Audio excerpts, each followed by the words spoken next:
عربی اور اردو میں یہ لفظ مذکر کے طور پر استعمال ہوتا ہے اور قبل از تاریخ کے باتیں ہیں جن میں انبیاء مرسلین یعنی 40 مقدسین کے ذریعہ پروردگار عالم نے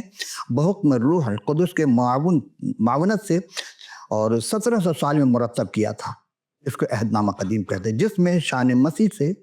متعلق تورات سے مقدس، زبور، مزامیر، صحائف انبیاء، اس میں کل 39 کتب کے ہیں، اور اس کتب میں 929 رکوع یا ابواب ہیں، اور جب غور کریں گے تو 26,145 آیات اس کے اندر ہیں، اور کل 6,22,700 الفاظ پر یہ کتاب مشتمل ہے۔ اور اس میں کیا ہے کہ انجیل کی خوشخبری دی گئی ہے، یعنی پیشن گوئی کی گئی ہے، جس میں شان مسیح سے متعلق پہلی آمد کی پیشن گوئیاں ہیں اور آمد ثانی کے کچھ قیامت کے نشانات بتائے گئے، وہ نشانیاں بھی ہیں، یعنی ان کے عہد میں کیا ہوگا۔ اور عہد نامہ جدید میں انجیل جلیل کا وہ حصہ جس میں معجزات، ولادت مسیح باسعادت، شان مسیح، بعد ولادت 2 سال علماء ماہرین فلکیات کا آنا، ان کو سجدہ کرنا اور تحفتاً سونا، لوبان اور مر کا دینا، اور 2 سال کی عمر میں پھر ہجرت مصر کر جانا، اور بادشاہ وقت کا عالم غصے میں 2 سال تک کے تمام بچوں کا قتل عام۔ اس قتل عام کا ذکر کسی کتاب میں آپ کو نہیں ملے گا، کیونکہ وہاں تک لوگ پہنچ ہی نہیں پا رہے ہیں کہ مسیح کی شان یہ تھی کہ پروردگار عالم نے مسیح کو بچا لیا۔ بھلے 200 بچوں کا قتل ہوا، جیسا کہا جاتا ہے موسیٰ کے زمانے میں بچوں کا قتل ہوا، ایسے مسیح کے زمانے میں بچوں کا قتل ہوا تھا، اور خدا نے اپنے اس شان مسیح کو بچانے کی ہر چیز کی قربانی دینے کی دریغ نہ کیا۔ اور پھر ہم دیکھتے ہیں کہ اختیار شان الہی جو ہے مسیح کے پاس ہے۔ اپنے خاص شاگردوں کو، رشید کو، جب وہ یوحنا کو عالم بالا کی سیر کے لیے مکاشفہ عطا کیا، اس کا انکشاف کیا، اور یہ جو انجیل ہے جلیل، اس سے 27 کتب پر مشتمل ہے، اور اس میں 7,995 آیت مقدسہ ہیں، اور اس میں تقریباً 1,38,020 الفاظ ہیں۔ اب ہم ذرا ایک نظر اور ڈالتے ہیں کہ جب غور کرتے ہیں کہ یہ عہد ہے کیا، عہد کے معنی زمانہ، جس طرح ہم نے کہا ہے، اس کو عربی زبان میں عصر بھی کہا جاتا ہے، جیسا سورہ عصر میں ہے کہ والعصر، قسم ہے زمانے کی، ان الانسان لفی خسر، انسان خسارے میں ہے، الا الذین آمنوا، لیکن وہ لوگ جو ایمان لائے، وعملوا الصالحات، اور اعمال صالح کرتے ہیں، وتواصوا بالحق، حق پر قائم رہتے ہیں، وتواصوا بالصبر، اور ان پر جو مصیبتیں آتی ہیں وہ صبر کا مظاہرہ کرتے ہیں۔ عزیزم، عہد کہتے ہیں انسان آج کل اگر دیکھیں تو ہم کس عہد میں رہ رہے ہیں، کل کا انسان کس عہد میں رہا، اور اگلے آنے والے مستقبل میں وہ انسان کس عہد میں رہے گا۔ یہ پورا عہد جو ہے وہ مسیح پر مشتمل ہے۔ آپ غور کریں گے کہ پہلے بھی جب تھا وہ قبل مسیح کہلایا، اور مسیح کے آسمان پر اٹھائے جانے کے بعد یہ بعد مسیح کہلایا۔ عہد ہم یہ دیکھتے ہیں کہ مسیح کے عہد کا، کہ جب بات کرتے ہیں تو پروردگار عالم جو ہے وہ مسیح جو ہے پروردگار عالم کے ساتھ ساتھ ہے، ازل سے ابد تک۔ تو مسیح کے عہد کو تکمیل کے لیے پروردگار عالم نے اپنے کلام میں ہر کو اس خوشخبری سے آشنا کیا کہ جب بھی تمہارا دور آئے تم اس دور سے گزرو تو پھر اس کو پا لینا۔ اچھا، دیکھتے ہیں کہ عہد الہی سے انحراف کے لیے، اب وہ آگے چل کر لکھتے ہیں کہ عہد الہی سے انحراف کے بے عملی کی وہ سزا ہے جو اللہ تعالیٰ کی طرف سے قیامت پر تک کے لیے مسلط کر دی گئی۔ اب کس پر کی گئی؟ چنانچہ عیسائیوں کے کئی فرقے ہیں جو ایک دوسرے سے شدید نفرت و عناد رکھتے ہیں اور ایک دوسرے کی تکفیر کرتے ہیں، ایک دوسرے کے معبود میں عبادت نہیں کرتے۔ معلوم ہوتا ہے کہ امت مسلمہ پر بھی یہ سزا مسلط کر دی گئی، خود ہی کہہ دیا انہوں نے۔ یہ امت بھی کئی فرقوں میں بٹ گئی جن کے درمیان شدید اختلافات اور عناد، نفرت کی دیواریں حائل ہیں، یعنی اللہ تعالیٰ رحم فرمائے۔ عہد کس نے توڑا؟ جو بھی عہد توڑے گا تو پروردگار عالم کی نگاہ میں وہ شخص مجرم قرار پائے گا۔ اور آج ہم جب غور کرتے ہیں تو ہم ذرا ایک نظر ڈالتے ہیں کہ عہد کتاب مقدس کے مطابق کہاں سے عہد چلا، اس عہد کی تکمیل کے لیے پروردگار عالم نے کس کس سے عہد لیا۔ آئیے سب سے پہلے عہد ہم دیکھتے ہیں کہ تکوین، پیدائش کی کتاب اردو ترجمہ، اس کے پہلے رکوع کی 28 سے 30 آیت میں ہے۔ عدن کا عہد اس کہلاتا ہے، انسان کی بے گناہی کے دور، یعنی وہ دور جو تھا انسان کی بے گناہی میں، اس میں عہد باندھا گیا اور اس کے تحت انسان بڑھے بڑھنے پھلنے اور زمین کو معمور اور محکوم کرنے کا ذمہ دار تھا، اور اسے تمام جاندار پہ اختیار دیا گیا تھا۔ اس پہلے انسان یعنی حضرت آدم علیہ السلام کو باغ عدن کی باغبانی اور نگہبانی کرنے کے لیے کہا گیا تھا۔ درخت لگائے گئے تھے، سوائے ایک درخت کے، ہر درخت کے پھل کو کھانے کی اجازت تھی۔ مؤخر ذکر حکم عدولی کی سزا موت ہے، کہہ دیتا جس دن تو کھایا تو مرا، لیکن 930 سال تک آدم زندہ رہے۔ تو کیا چیز مر گئی تھی ان کی؟ وہ روحانیت یا کچھ اور؟ اب ہم دوسرے عہد پہ آ رہے ہیں۔ حضرت آدم کے ساتھ عہد کیا خدا نے؟ یہ عہد بظاہر آدم اسلام سے ہے، لیکن اس میں پوشیدہ طور پر شان مسیح کی خاص اہمیت کو اجاگر کیا گیا ہے، اور یہاں سے مسیح کی عہد کے ساتھ ساتھ تکمیل ہوتی چلی جائے گی، لیکن ابھی آغاز ہے، پیشن گوئی ہے۔ انسان کے گناہوں کے میں گرنے کے بعد خدا نے سانپ پر لعنت کی، لیکن گناہ میں انسان گرے تو سانپ پر لعنت کیونکہ سانپ کی وجہ سے ہوا، جو ابلیس کہلایا تھا بعد میں، اور سانپ پر لعنت کی، اور سانپ اور عورت اور مسیح اور شیاطین کے درمیان دشمنی کی پیشن گوئی کی۔ مستقبل میں شیطان اور مسیح کو زخمی کرے گا، یعنی شیطان جو ہوگا مسیح کو زخمی کرے گا، لیکن مسیح کی شان یہ ہوگی کہ وہ شیطان کو برباد کر دیں گے۔ ابھی مسیح کو دور دور تک نام نشان نہیں، ابھی تو پہلا انسان ہے، دوسرا انسان ہے۔ عورت درد زے سے اب بچے جنے گی، اس کا شوہر اس پر حکومت کرے گا، یا زمین بھی لعنتی، اور اس نے کاشتکاری کے لیے اسے اونٹ کاٹوں اور اونٹ کٹاروں کا سامنا کرنا پڑا، یعنی ایسی جھاڑیاں بھی ہوں گی۔ مشقت اور پسینے سے اس کے کام کا حصہ ہے، وہ بالآخر اس زمین پر لوٹ جائے گا جس سے وہ نکالا گیا تھا۔ تیسرا عہد، نوح کے ساتھ خدا نے عہد باندھا تھا، اور یہ عہد پیدائش کے 8ویں باب کی 20 سے 22 آیت اور 9ویں باب کی 1 سے 27 آیت پر مشتمل ہے۔ گو کہ اس کو بھی میں اختصار سے پیش کروں گا آپ کی خدمت میں، تاکہ عہد سمجھ لیں کہ کہاں کہاں عہد خدا باندھ رہا ہے، کس کے ذریعہ۔ خداوند قدوس نے حضرت نوح سے وعدہ کیا، یعنی عہد کیا، کہ آئندہ کبھی بھی زمین کو ملعون ٹھہرا کر ساری دنیا کو طوفان سے برباد نہیں کریں گے۔ خدا نے قوس و قزح میں اس کا نشان ٹھہرایا، لیکن اس عہد کے ساتھ انسانی حکومت کا قیام اور سزائے موت کا اختیار شامل کیا، کہ اب جو بھی گناہ کرے گا اس کو سزا ملے گی، اور حد سے زیادہ گناہ ہو تو اس کی سزا موت بھی ہو سکتی ہے۔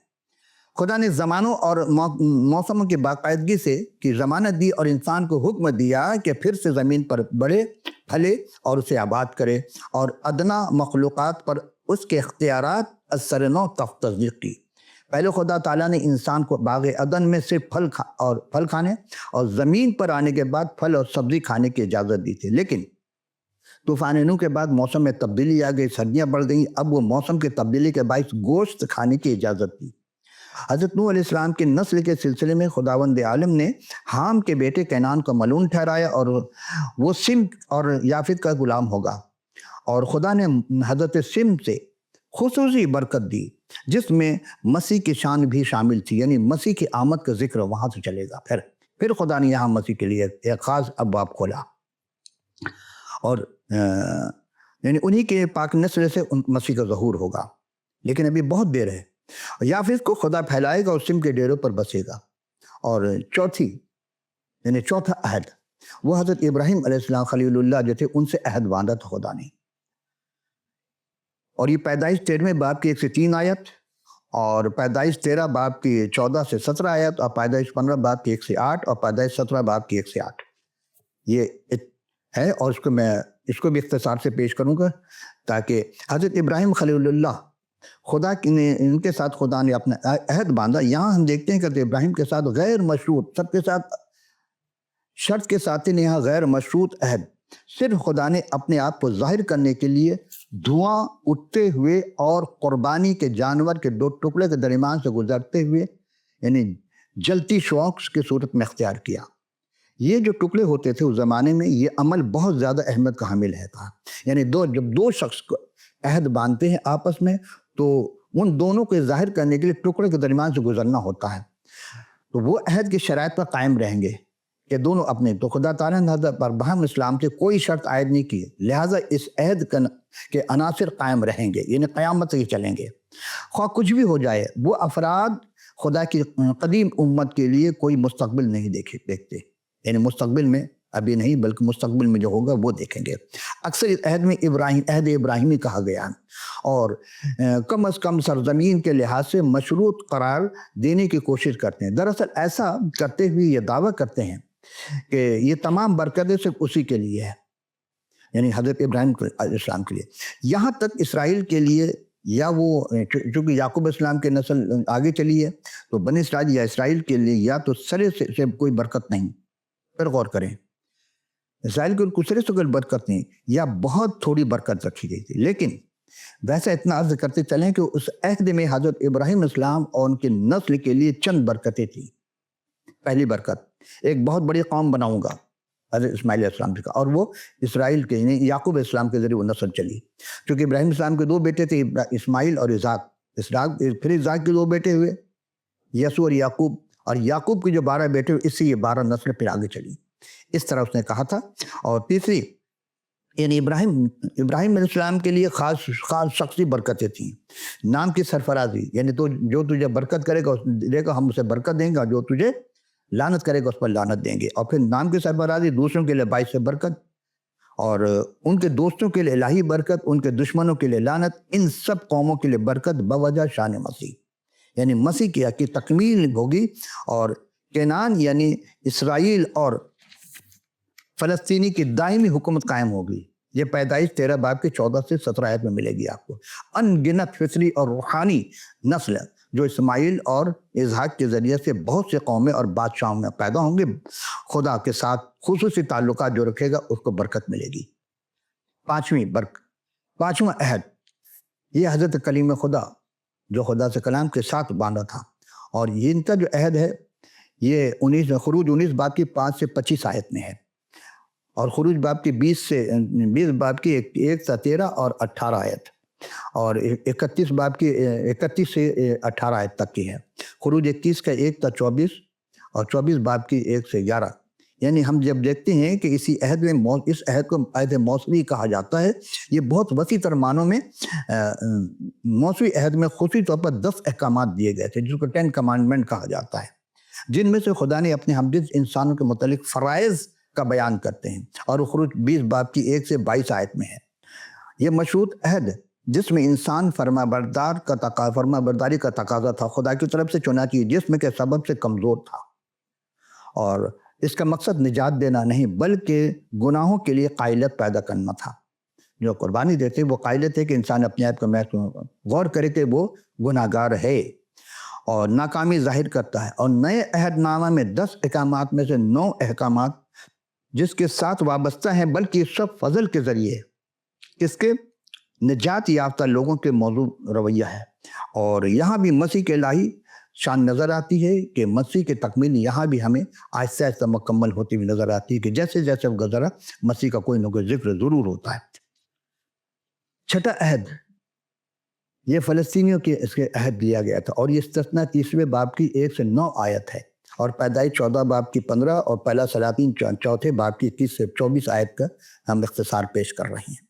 عزیزان گرامی قدر، عہد کا مستقبل میں اس سرزمین پر قابض ہونے کا تعلق تھا۔ ابراہیم سے کہا تھا تم نکل یہاں سے، اپنے باپ دادا کے علاقے کو چھوڑ اور اس جگہ چلا جا جہاں میں تجھے دینے والا ہوں، لیکن ابراہیم علیہ السلام کو ان میں پھر یہ آگے اب فلسطینی ہے یہ، جس کا خدا نے ابراہیم سے وعدہ کیا تھا دریائے مصر سے لے کر اور دریائے فرات تک۔ یہ پیدائش کے 15 باب کی 18ویں آیت میں ہے، اور اسرائیل نے کبھی بھی پورے طور پہ اس سرزمین پر قبضہ حاصل نہ کیا۔ اور چیزیں میں کیا کہہ رہا ہوں، یہ کتاب مقدس ہے، کلام مقدس جو ہر ماضی کی اور آنے والے وقت کی باتوں کو دہراتا ہے، بتاتا ہے کہ اسرائیل نے کبھی بھی وعدے کو پورا نہیں کیا۔ وہ جو قرآن میں ہے نا کہ انہیں اپنے وعدے بھول گئے، پاس نہ کیا، یہ وہ وعدے تو خدا نے کیا تھا۔ کس کا وعدہ ہے؟ ہم آگے چلتے ہیں۔ زمین پر قبضہ حاصل نہ کہ حضرت سلیمان بن داؤد کے عہد مشرقی حصے کے ممالک باز گزار ہوئے، یعنی وہ باز تو دینے لگے، ٹیکس دینے لگے، جزیہ دینے لگے، لیکن قابض نہ ہوتے۔ پہلا سلاطین 4 باب کی 30 سے 24 آیت میں ہے، لیکن اسے قبضہ قرار نہیں دیا جا سکتا۔ اسی طرح فلسطینی عہد اسرائیل کے نافرمانی کے باعث ان کا قوموں میں تتر بتر ہونا، یہ جو آیت میں بتایا کہ وہ تتر وہ ہو گئے، بغض ڈال دیا، عناد ڈال دیا، اور آپس میں وہ لڑنے جھگڑنے لگے، یہ وہ باتیں جو کلام مقدس ہیں، تقریباً یہ 4000 سال سے پہلے کی باتیں جو میں آپ کی خدمت پہ پیش کر رہا ہوں۔ پیدائش کتاب موسیٰ علیہ السلام کے زمانے میں کی ہے، موسیٰ علیہ السلام کو لکھوائی دی خدا نے۔ پھر ہم دیکھتے ہیں کہ یہاں میں دیکھتا ہوں کہ قرب قیامت یا آمد ثانی سے قبل خداوند نے کی طرف ان کا رجوع ہونا، اسرائیل جو ہے وہ دوبارہ یعقوب کی اولاد دوبارہ رجوع کریں گے جناب مسیح کی طرف، اور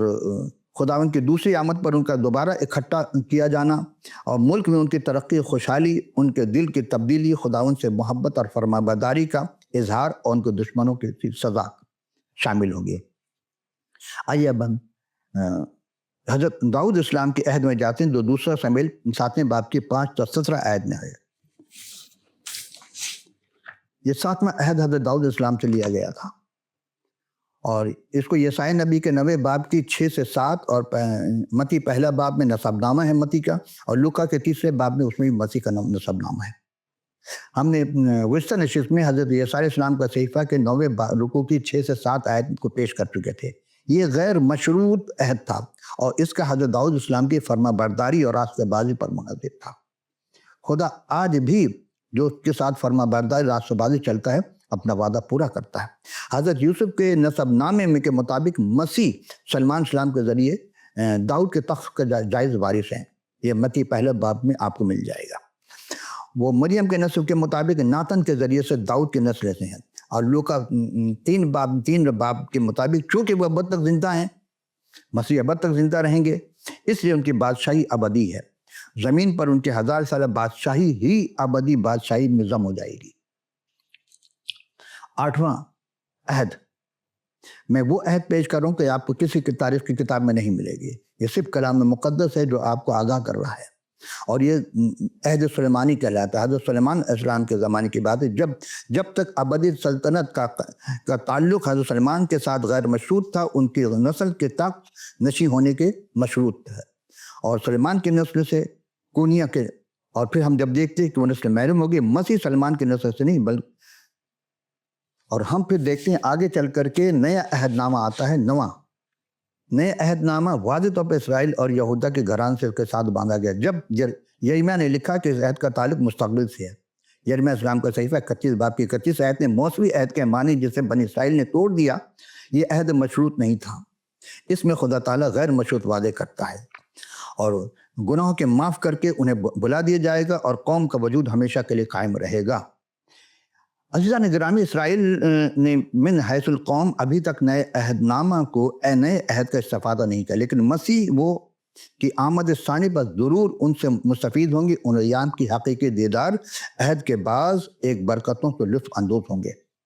عزیزان گرامی قدر، ہم غور کریں گے ابھی نئے عہد نامہ میں آگے، اور نئے عہد نامہ جو ہے وہ مسیح کی شان بیان کرتا ہے جو ابدی عہد ہے، اور اسی نئے عہد نامہ میں مسیح کی تکمیل ہو رہی ہے،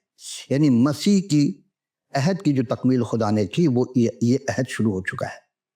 اب کیسے وہ عہد ہوا، یہ ہم آپ کی خدمت میں پیش کر رہے ہیں۔ مسیح کے عہد کی تکمیل ہم لوکا رسول کی معرفت لکھی گئی انجیل جلیل اس کے 22 باب کی 14ویں آیت میں دیکھتے ہیں۔ صدیوں سے یہودی عید فصح مناتے رہے۔ یہ یادگار تھی کہ ایک بے داغ برہ کے خون کے معرفت ان کو مصر کی غلامی سے شاندار رہائی حاصل ہوئی،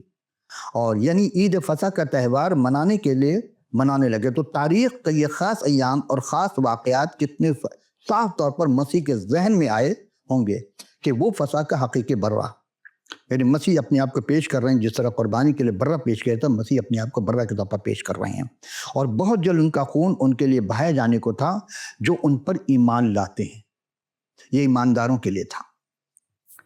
اور اسی 22 رکوع کی 15 سے 16 آیت میں یہ خاص فصح خداوند کے لیے ایسے خاص معنی رکھتی تھی جس کا بیان نہیں کیا جا سکتا، یعنی مسیح کو بڑی آرزو تھی، بڑی تمنا تھی، بڑی خواہش تھی کہ دکھ سہنے سے پہلے یہ فصح میں اپنے شاگردوں کے ساتھ کھاتا۔ اس کے بعد اس وقت عید فصح نہیں منائیں گے، کب تک؟ جب تک زمین پر دوبارہ آ کر اپنے جلالی بادشاہی قائم نہ کر لیں، کیونکہ یہ حدیث میں بھی ہے کہ مسیح دوبارہ آئیں گے۔ وہ دوبارہ جب آئیں گے تو مسیح زمین پر بہت فساد ہوگا، گناہ ہوگا، سب کو ختم کریں گے، اور وہاں مسیح کی بادشاہی ہوگی۔ مسیح علیہ السلام نے بڑی حسرت و یاد سے فرمایا کہ مجھے بڑی آرزو تھی، اس نے بڑی شدید اور کمال خواہش کا مفہوم پوشیدہ پایا جاتا ہے۔ ان الفاظ سے ظاہر ہوتا ہے کہ مسیح کو کس قدر اشتیاق ہے کہ ہر جگہ اور ہر زمانے کے لوگ میری میز پر آ کر میرے ساتھ رفاقت کریں۔ کیا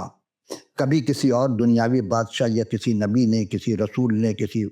کی یہ تمنا تھی کہ پوری دنیا کے لوگ، ہر قوم و مذہب کے لوگ اس کے دسترخوان پر آئیں، اور خود نہیں کھایا بلکہ اپنے شاگردوں کو مسیح نے اپنے دست مبارک سے لقمہ دیا۔ لوکا 22 باب کی 17 سے 18 آیت۔ فسح کی رسومات کے مطابق حضرت مسیح نے پیالہ لے کر شکر کیا اور شاگردوں کو دیا کہ آپس میں بانٹ لیں۔ ساتھ ہی آپ نے ان کو یاد دلایا کہ انگور کا شیرہ اب میں سے کبھی نہ پیوں گا جب تک 1000 سالہ بادشاہی نہ آ جائے۔ اس آیت کے ساتھ ہی یہ عہد فسح کے کھانے کا بیان اختتام ہوتا ہے، لیکن مسیح نے ایک نئے باب کا آغاز کیا، اور وہ ہے پہلی اشعۂ ربانی۔ لوکا 22 باب کی 19 سے 20 آیت میں ہے کہ حضرت مسیح کے لیے آخری فسح تھی، اب اس کے بعد فسح نہیں۔ اس کے بعد آپ نے اشعۂ ربانی کا رسم مقرر کی۔ اچھا، انہوں نے حضرت موسیٰ کے زمانے کے وہ جو حکم کو ختم کر کے ایک نئی رسم اس لیے مقرر کی تھی تاکہ وہ اپنے عہد کی تکمیل کر سکیں، کہ مسیحی میں عہد کی تکمیل ہوئی، خدا نے انہی کے ذریعے عہد کی تکمیل کیا ہے۔ اور اسی لیے سب سے پہلے انہوں نے انسان کی خوراک یعنی روٹی کی شان بڑھا دی۔ انسان روٹی سے زندہ رہتا ہے، مسیح نے اپنے آپ کو روٹی ظاہر کیا۔ پہلے روٹی یعنی اپنے بدن کو روٹی سے ظاہر کیا، پہلے شکر کر کے روٹی لی اور توڑ کر شاگردوں کو دی۔ یہ ان کے بدن کی علامت ہے، وہ ان کے واسطے دیا جانے کو تھا۔ اس کے بعد پیالہ دیا، اور پیالہ پکار کہتا ہے کہ اس میں مسیح کے قیمتی خون کی علامت ہے جو کلوری پہ بہایا جاتا ہے۔ اس کا مطلب کہ نیا عہد میں جو انہوں نے بنیادی طور پر اسرائیلی قوم کے ساتھ باندھا تھا، اس خون کے اس عہد کی تصدیق ہوئی۔ ان کے خون سے اس عہد کی تصدیق ہوئی کہ اس عہد کی تکمیل زمین پر حضور مسیح کی دیدنی بادشاہی کے دوران ہوگی۔ عزیزم،